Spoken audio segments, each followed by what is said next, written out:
بسم الله الرحمن الرحيم الحمد لله رب العالمين وصلى الله على سيدنا محمد وعلى آله وأصحابه أجمعين اللهم لا علم لنا إلا ما علمتنا إنك أنت العليم الحكيم بسم الله الرحمن الرحيم سورة الفاتحة الحمد لله رب العالمين الرحمن الرحيم مالك يوم الدين إياك نعبد وإياك نستعين. We're going to have a look at the environment that existed prior to the coming of the Rasul Sallallahu Alaihi Wasallam. And it's always a good idea to touch on the topology and the geography of the area. Most people have a skewed understanding of what they think the Arabian Peninsula is. They think it's a complete desert and it's like huge sand dunes. And those sand dunes, unfortunately, really belong to the movies, because not all of the Arabian Peninsula is like that. Those sand dunes belong to the Rabbul Khali. It's the empty quarter, which is in the south central region above Hadramaut and below Riyadh. And that's an area that's sparsely populated, and it's not an area where caravan routes actually went through, because they skirted along the outside of that. And it's certainly not an area today where you will find many people living. So let's start with the geography. Here's a map here. Now, you can see the Arabian Peninsula, and the dark areas you can see are areas that are elevated, so land above 1,000 meters. So you can see straight away here that the north, Iran and Afghanistan, large tracts of it are above 1,000 meters, and then parts of Africa are. Now, if you look at the Arabian Peninsula, you'll see that the western seaboard, that's the seaboard that touches Bahr al-Ahmar, the Red Sea, it's all elevated at a height of 1,000 meters as an average. Now, it traverses the length of the whole peninsula. Now, that is a natural bulwark. That's a natural fortress, a protection. It's a massive chain of mountains that is a natural protection for anybody that wants to come onto the land of Saudi Arabia from the Red Sea. And Mecca is nestled firmly within that chain of mountains, and a lot of the cities are. We'll have a look. If we look at the eastern seaboard, from the eastern seaboard moving all the way up to the western seaboard, most of it is desert. So anybody that wants to invade, they cannot invade from that side, because it means traversing huge tracts of featureless and waterless land. From the east, again, it's difficult because you have mountain chains. So really, if anybody really wants to dominate the Arabian Peninsula, and it was dominated in the past, it would only be the outskirts. So it would be the eastern seaboard completely. You could dominate trade from that area, and indeed the Iranians did that. And then the western seaboard, again, all of the western seaboard, and the southern western seaboard was dominated by the Aksum Empire, and then at one point by the Romans, and also by the Iranians, the Persians, which we shall see as we move along. So the peninsula can be divided into four principal parts. So these are the Western Highlands, as I just mentioned to you, which run the length of the Red Sea and reach as high as 3,600 meters in the south, and that would be Jabal Sauda, which is a mountain in Abha, in the city of Abha. Then there is the vast interior comprising the sandy and stony wastes of Rabbul Khali, as we mentioned, the empty quarter. That's where you get those huge sand dunes. In the south, the Nafud and the Dahna deserts in the center, and the Isma Hamad and Syrian deserts in the north. The desert areas, as we know, as like pure sand deserts, do not cover the whole peninsula, even though the whole peninsula is a sandy desert, but it's a sandy, rocky desert. It doesn't have huge dunes. Those are in select areas. Then the third region, and the most famous in antiquity, was the southwest, a land of towering mountains, beautiful coastal plains, and plunging valleys, which are endowed with the double blessings of monsoon rains and aromatic plants. So the southern part of the peninsula, that would be Yemen and the old kingdoms of Qataban, the Minayans, the Sabaeans, and the Hadramatic kingdoms, and Himyar, which today comprise the lands of Oman and Yemen.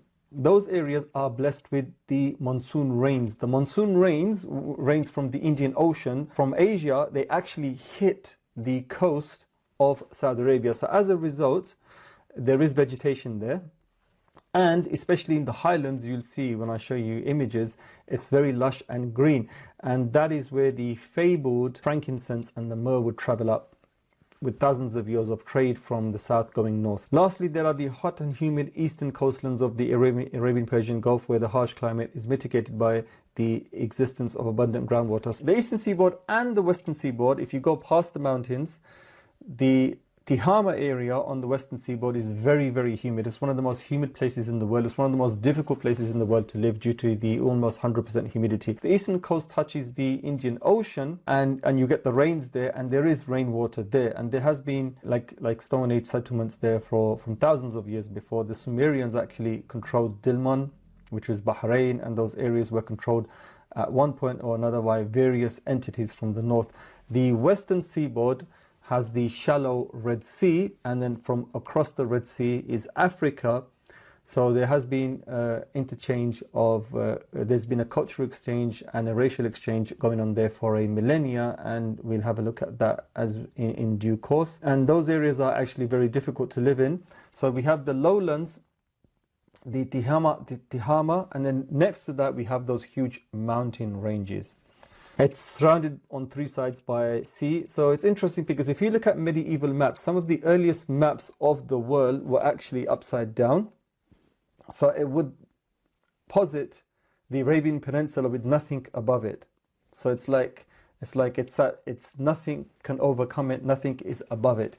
It's the same understanding of what the Germans did, is when they made Germany the center of the world map. If you look at the world map, Germany is positioned right in the center. That was deliberately done to give some sort of prestige to Germany. So in the medieval period, it was seen as prestigious that nothing was above the Arabian Peninsula.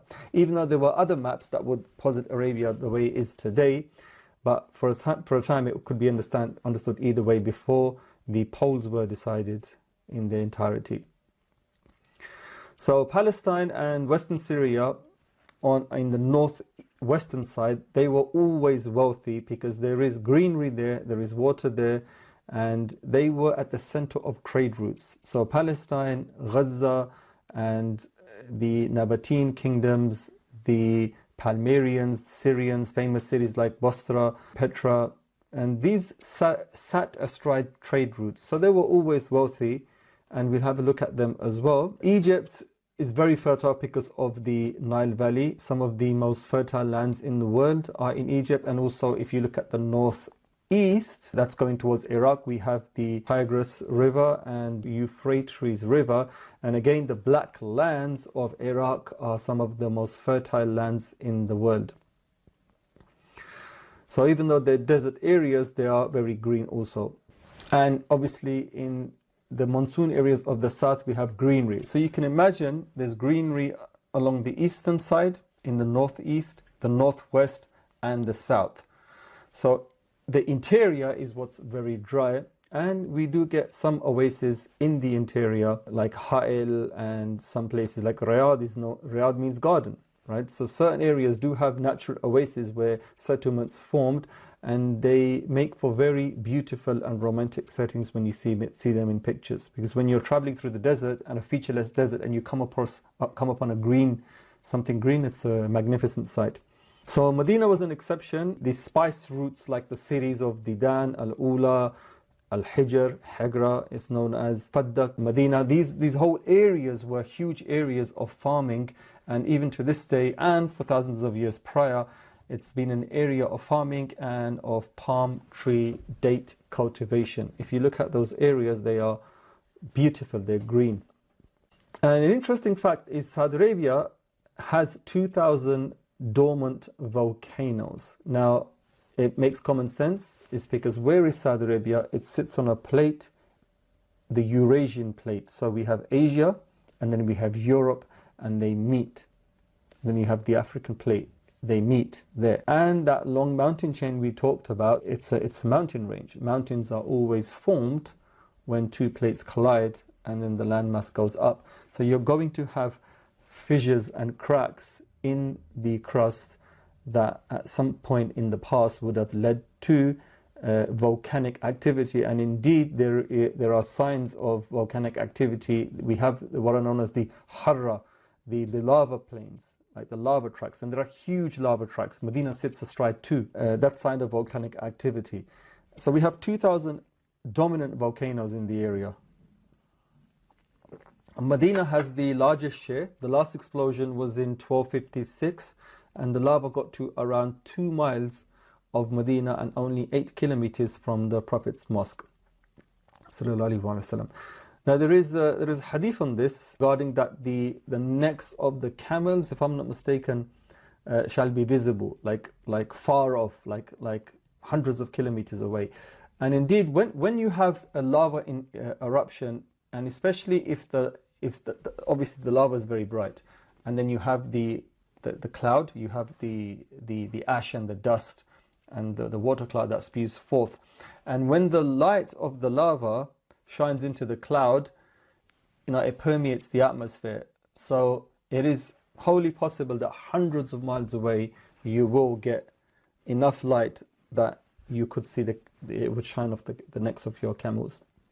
Now it's very interesting is it got 2 kilometers, 2 miles as close as Mecca before it veered off, and that was a miraculous event that geologists even today, they have no way of explaining, because you have a natural course of lava and it doesn't just change direction. So the fact that it changed direction shows to a divine hand, a divine act there. And you can look into the 1256 eruption of Medina. There are lots of resources on it. So Mount Al-Qadr is located in the center of the Khyber tract.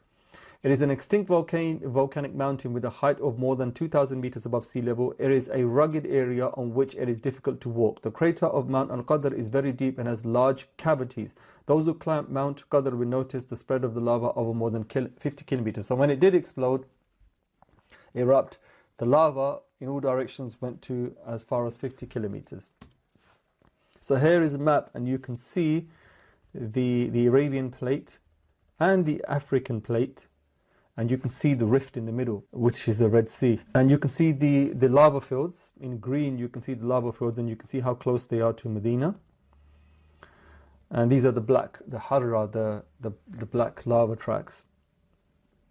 And then you can see the Medina Harra that was created in 1256 as well, sitting actually inside the city of Medina. And then you can see that around the area there are volcanic features. Here is a mountain, and you can see the lava flow from there, the huge lava flow that escaped the mountain. And you can see the volcano, and then you could see there's another volcano in this distance. In the picture you could see that, and on the right hand side you could see a third volcano. Here again, looking from above, you can see there are 1, 2, 3, 4, 5, 6, 7, 8, 9, 10, 11 maybe craters visible, and you can see their respective lava flows as well. And here, an incredible shot, you can see a line of them, right? So 1, 2, 3, 4, 5, 6, 7, and then 8, 9, 10. It just carries on, right? We mentioned there were 2,000. These volcanoes just carry on and on in the Arabian Peninsula. Here you can see clearly the black lava flow from a mountain, from one of the volcanoes. And again here you can see another picture of the Harra field from the volcanoes. And you can see, if you look towards the north, you can see like small patches. That's farm area. Okay, so this is Rabb al-Khali. This is what everybody thinks about, this is the image that comes into your head when you think about Saudi Arabia, or indeed the Sahara, or the Gobi Desert, or the Thar Desert in Pakistan, or any desert. This is what people think. And certainly there are deserts like this, but this doesn't comprise of the whole of the Arabian Peninsula. The South Arabian kingdoms had harnessed water by the use of dams. The most famous was the Marib Dam that had been there for over 1,000 years.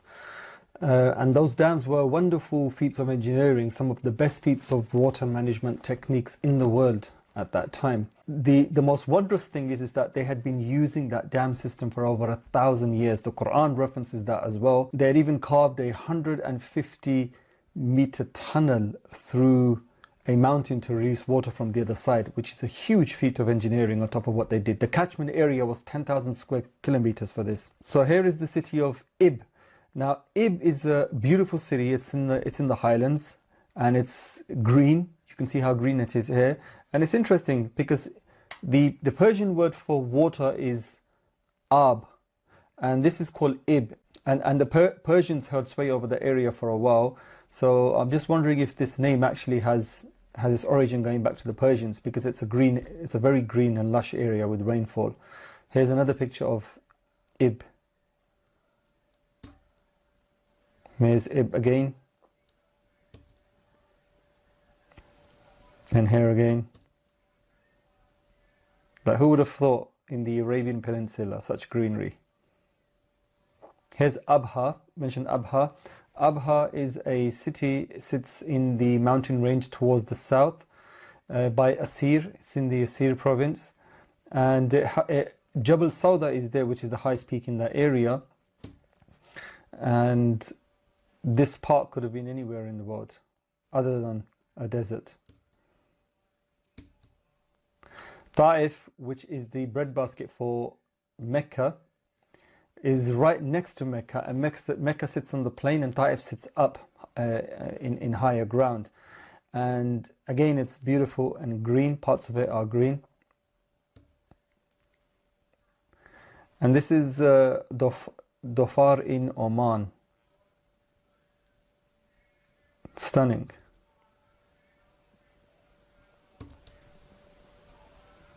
Again, Oman. And this is Wadi Bardani. I'm not sure where this is, but it's got cows grazing. Here you have some men in a meadow full of flowers. Once the rains come, like in overnight, you'll see flowers, seeds that had waited like years to flower, will flower. And spring also heralds like a very short period of greenery as well, depending on where you are. So here we have Wadi Lajab. Now the interesting thing about Wadi Lajab is it's in a cleft in the mountains towards the south. It's a very difficult area to get to, and I think it's part of the Rift Valley that carries on into Africa. It's like a huge cleft in the mountains, and the mountains are like two walls on either side, and you can walk through it. And at the end, you have this really beautiful area of greenery and water cascading down, and it's like a piece of paradise. Wadi Lajab. It's very difficult to get to, and I actually lost my car. My engine totally got destroyed by traversing this terrain to get there. There's Wadi Lajab again. So as I mentioned, I saw many instances of where I was trapped in rain. I was caught in flooding in Jazan, in Baha, in Jeddah, in Medina. I saw hailstones. And you can see videos on YouTube where people are caught in huge storms in the plain of Arafat, in Mecca. Mecca routinely gets flooded. There are pictures of the Haram, Masjid al-Haram flooded, the Kaaba area, people swimming around the Kaaba as opposed to doing tawaf because of the amount of rain that falls. The flooding, the wadis, the old wadis tell you that when it does rain, the force that the water cascades through takes everything in its wake. There were an estimated 80 dams in the southern Arabia area around Sabah in the pre-Islamic period, such as the dam of Jufaina, the dam of Kharid, the dam of Adra'a, the dam of Mikram, and the dam of Yath'an. And this is the most famous of them was the Marib Dam. Some tentative archaeological work say that the earliest simple construction of waterways and canals and earth dams, mud-filled small earth dams, go back as far as 1750 BC. The medieval Arab geographer Yaqut al-Hammawi describes it thus: it is between three mountains, and the floodwaters all flow to the one location, and because of that the water only discharges in one direction, and the ancients blocked that place with hard rocks and lead. The water from springs gathers there, as well as floodwater collecting behind the dam like a sea. Whenever they wanted to, they would irrigate their crops from it by just letting out however much water they needed from sluice gates. Once they had used enough, they would close the gates again as they pleased. The date of the first construction of the Dam of Marib goes back to somewhere between 1750 and 1700 BC. And the last time that dam some work was done, Abraha did some work on it, and he left an inscription. We'll look at that when we get to the section on Abraha. That was probably the last time that dam was repaired. The earliest inscription was undertaken by Yatha Amr Watr I, the son of Yada il-Zareh I, who reigned in 760-740 BC. So that's the earliest inscription of someone repairing that dam. So it was obviously there from before then. And you can see from these names, these aren't exactly Arabic names. These are Semitic names, but not exactly Arabic names. The Muslim historian Al-Isfahani, whose annals were completed in 961 Common Era, he maintains that the famous breach of the dam occurred some 400 years before the rise of Islam, but Yaqut al-Mawi assigns it to the time of Abyssinian rule.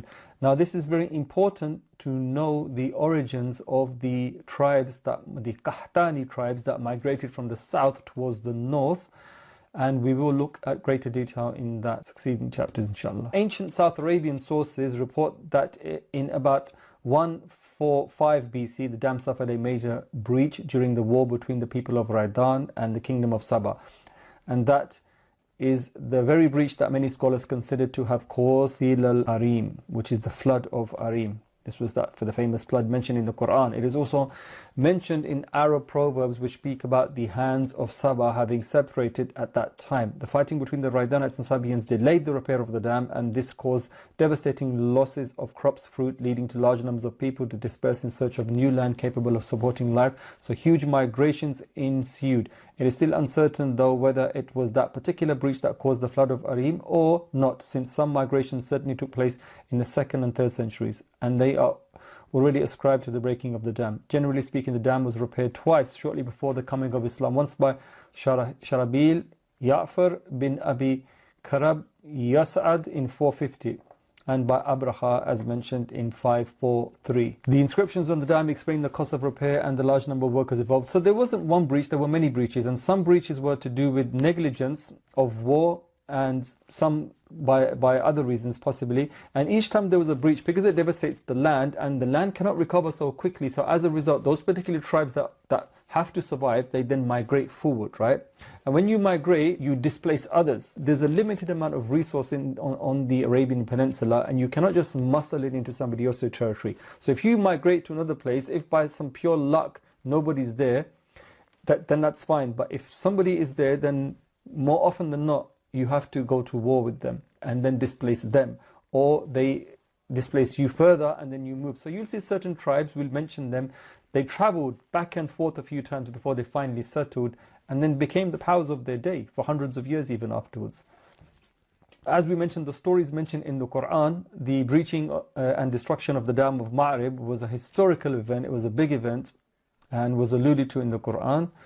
There was for the tribe of Sab'a in their dwelling place a sign, two fields of two gardens on the right and on the left. They were told, eat from the provisions of your Lord and be grateful to him. A good land have you and a forgiving Lord. But they turned away refusing. So we sent upon them the flood of the dam and replaced their two fields, gardens with gardens of bitter fruit, tamarisks and something of sparse lote trees. So here is a reference to the breach of the dam, and there are references to two other events that occurred. One was the story of Sheba, and when the Christians were massacred by the Jewish tribe, the Himyarites converted to Judaism and then started to persecute the Christians, and that was a heinous crime that they committed, and it was mentioned throughout the Christian world, and the Quran mentioned it as well, the people of the ditch. And we'll have a look at that when we discuss religion in the Arabian Peninsula. Here's a picture of the Marib Dam as it stands today. And it had a huge catchment area. Najran is a former Christian city in the south. And you can see here, it's quite a beautiful city. It's green. There's greenery there. Jazan is also in the south. And I think this picture maybe Jabal Fifa in the south. And again, you can see there's terrace farming. Now, terrace farming shows that you need to have abundant rainfall, right? So when it rains a lot, the rain will just fall off the mountain and be drained away, as does happen in the Arabian Peninsula. It doesn't rain, but when it does rain, it really rains cats and dogs, and then it all flows away. It floods the wadis, and then it's gone. Very little of it is absorbed into the soil. So what terrace farming does is that they allow terraces with slightly raised ridges that allow water to sink slowly into the land, and sometimes it even stays there for a while. That's where you get rice farming. Some of them have been there for like thousands of years, and you can see how green this area is. And also, look, you can see there's waterfall there as well. Here you can see a close-up of the terraces, and you can actually see the houses. And if you look closely, the houses there, they're fortress-style houses. They're built that way. In the whole region in the south, they're built that way. And indeed, even in the north, some of the style is like that. But this is predominantly the style in the south. And you can see, if you look at the block there of that house, that square house, the way the brickwork is, it's layered, it's staggered layers. That's to ensure that the rain doesn't penetrate into the building and falls away. So they deliberately did that. They worked that out, that this is the best way to preserve houses, because these areas do get rain. Here again is a beautiful shot of South Arabia. You can see the terrace fields and how beautiful it is. This is the north. This is Al-Hijr and Al-Ula in the north along the caravan route. This is in the northwest of the peninsula. Midan Saleh, these are the people of Thamud. You can see in the picture, and you can see the rock formations there. And indeed, that part of the Arabian Peninsula moving up into modern-day Jordan looks like this. The Red Sea, it has a coast on the eastern, western, and southern coasts are beautiful, right? Because it sits right by the equator, by the Tropic of, I think it's Cancer. It's naturally going to be like a paradise, but it hasn't been developed. If they developed it, it would be stunning. Khurasan Islands in the Red Sea, I visited them twice, and it's an absolutely stunning place of untouched beauty, because the Saudi authorities haven't really opened the country up for tourism as of yet. They recently started, but due to the pandemic, they had to stop their plans. And while I was there, I started to see tourists come in. So the Khurasan Islands, interestingly enough, they are coral islands. So there's so much coral in the area that the whole islands are made from coral. And it's untapped. And obviously the Red Sea, if you carry on going to north, you get to Aqaba, which is the Jordanian resort. And then you have Sharm el-Sheikh, which is the Egyptian resort that was made by the Israelis when they had control over that region. The same beauty that you see there, the same thing is here, but it's more in its pristine natural state, in the fact that there wouldn't be anybody there. It would just be you. When we were there, it was just us. There was nobody there. Now, this picture here, large parts of Saudi Arabia, the peninsula, especially in the northeast, this is what it looks like. It's a rocky desert. So you have these black stones, they're just littering the horizon as far as you can see.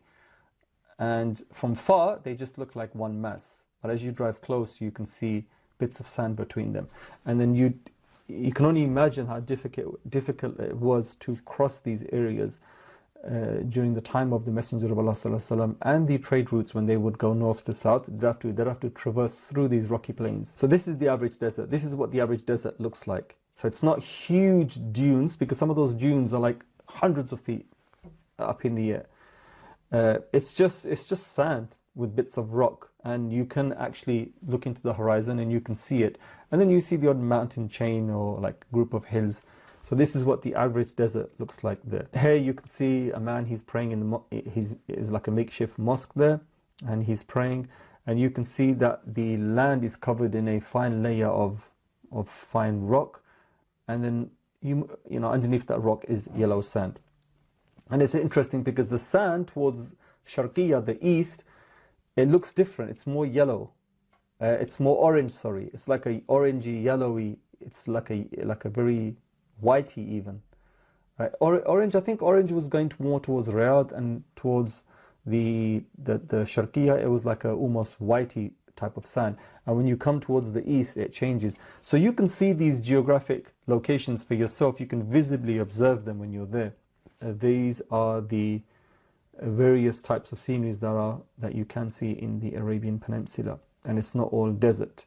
But for the large part, you can say it is desert. It's a rocky desert, a featureless rocky desert, interspaced by pockets of green oases or mountains with the odd waterfall. When the rains do come, they cause huge destruction in the land because, as we mentioned, the hard earth doesn't have time to absorb the water. It rains so fast and so hard that it runs off into the wadis, and eventually it'll be absorbed way out somewhere into the sands.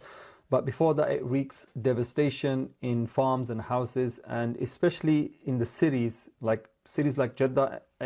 In my time there, I had seen some sort of a flood in every city that I lived in. Sometimes it gets very dangerous. Like literally, you'll have water up to here even. Your car will start to lift off the ground. Our car lifted off the ground and started to shake in the water when we got trapped. Alhamdulillah, managed to save ourselves.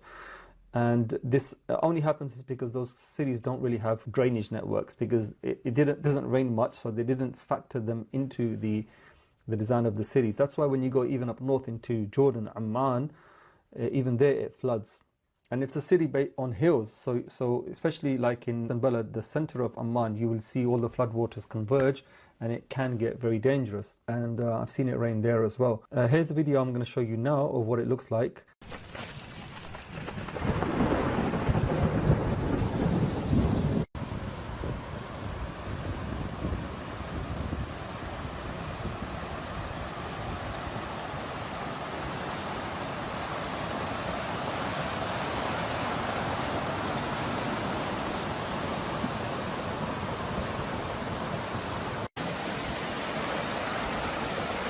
ربي لك الحمد. هذا السيل توه جاء إهداء وناسة البر. اللهم لك الحمد. توه جاء السيل.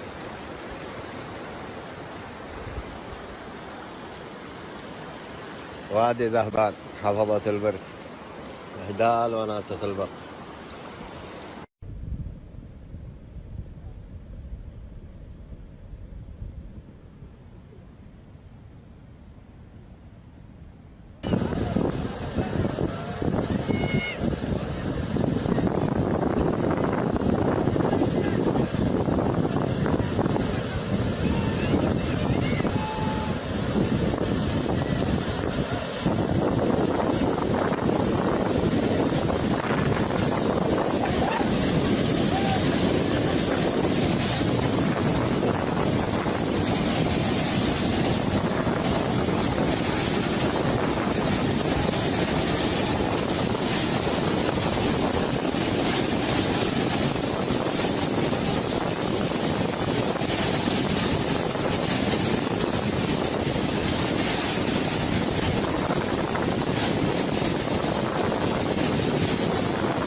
ما شاء الله تبارك الله. حددكم رشود الحارثي. أحييكم أجمل تحية اليوم من قرى مركز طلب شمال غرب مدينة أبها، والتي شهدت تساقط أمطار كثيفة مصحوبة بكميات من البرد كما تشاهدون، أدت إلى تعطيل حركة. ما شاء الله تبارك الله. إحنا الآن Yeah, so you can see quite an interesting video there. And also, the people think that it's always very hot. Everybody has this assumption that the Arabian Peninsula is going to be hot all the time, in the 40s and high 30s. While that's true for summer, and it's true for most of the areas, it doesn't hold true for the rest of the year. Riyadh, in the middle of the Najd, it's a plateau, it gets very cold. Temperatures can hit up to 2 degrees, 4 degrees there in the winter, and it's pleasant weather for like 5 months of the year. Al-Baha, another place I lived in the mountains, can get very, very cold, and the fog that comes in is so dense that you can't see above you. And most of the year it's nice and warm, and it's bitterly cold in the winter months. And especially as you go north, Mecca may be cool in the winter where you need to wear a jumper, and then as you head towards Medina, it gets cold, you need a jacket. And if you carry on Al-Ula and those areas moving towards Tabuk, it gets bitterly cold. And then when you hit the Jordanian border, like it can even snow there. And there has been snow reported. Baghdad reported snow last year for the second time in 100 years. Tabuk reported snow. You can see pictures of the Arabian desert covered in snow. And people are probably not aware of this, but places like Syria has regular snow. Amman, the capital of Jordan, has snow almost every year. Palestine has snow. The Masjid al-Aqsa, many times it can be covered in snow. People assume that the desert is always going to be hot. That's not going to be the case. But if in the south, when I was living in the south, you only have two temperatures. You have hot and hotter, because you're very, very close to the equator. At 12 o'clock, your shadow is almost non-existent. Why? Because the sun is almost directly over above your head. So naturally, you're not really going to get much of a temperature variance there. And especially being so close to the Red Sea, it's humid all year round. And the fact that you're by the Red Sea and the Red Sea stays hot, it determines the weather along the coast. There's not much variation. That's why you'll see in their dress style, when I show you the pictures of what they dress, how they dress, you'll see that their dress is very different from the dress in the north. And it's because that is the most comfortable dress for them to wear, the izhar, the futa. That's the only thing they wear, more or less, when they're working. But the north and everywhere else in the interior, it's very different.